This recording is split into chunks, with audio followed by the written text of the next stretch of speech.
So in this video tutorial, we've looked at both the benefits and drawbacks of microservices.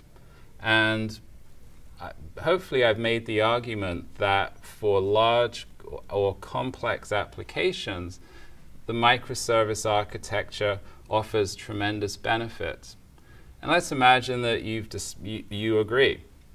But what if you have a large, complex, monolithic application?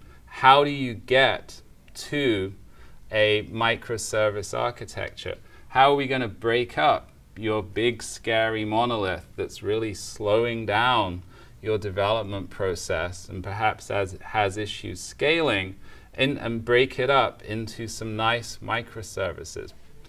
So there's some good news. There are strategies for doing this. And this is actually, the whole process is actually a variant of application modernization.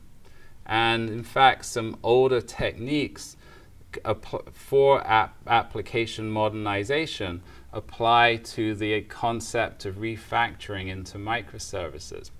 So one thing that you don't want to do is a big bang rewrite. So sort of stop ongoing development and then spend potentially months or years recreating the application as a set of microservices in sort of a big bang strategy. Martin Fowler has reportedly said that the only thing that happens if you do a big bang rewrite is a big bang. It just does not end well. And certainly I look back at some of the projects I've been involved in where clients have tried to do a total rewrite of their system. It really has not gone well.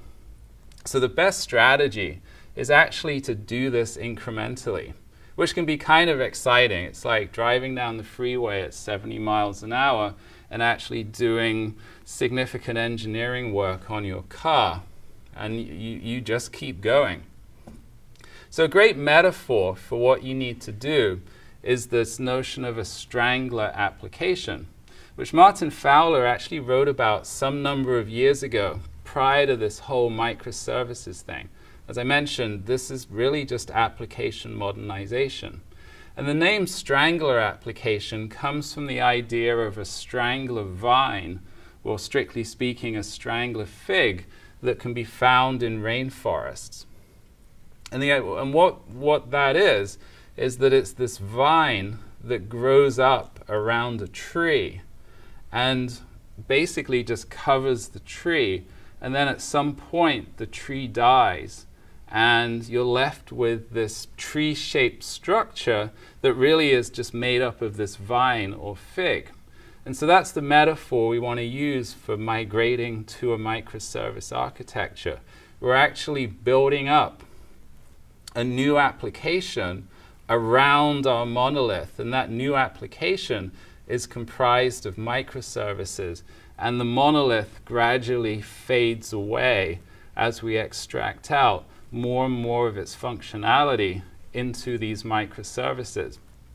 Over the next few segments, I'm going to describe various strategies that you can use to accomplish this.